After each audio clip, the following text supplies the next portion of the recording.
Hi there! In today's video, I'll show you how to share your real-time location on Google Maps via Samsung Galaxy S23. Let's get started.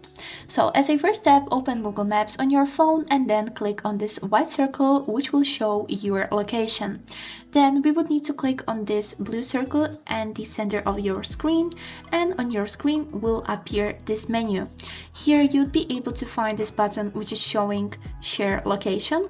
We would need to click on it, and as a next step we would need to choose for how long we would like to share our location. By clicking on the plus, we can increase the time. By clicking on the minus, decrease it. And here we got options. We can send it to our contact via messages, or here we also can choose any application via which we can share our location. The location is sharing like a link which the person will open and they will see your location on the Google Maps. So you can also click copy to clipboard and then choose your own app. For example, let's choose this contact that I got right here, then click share and share one more time.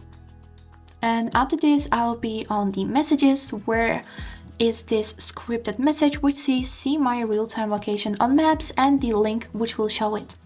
And this is it. I hope this video helps and thank you for watching.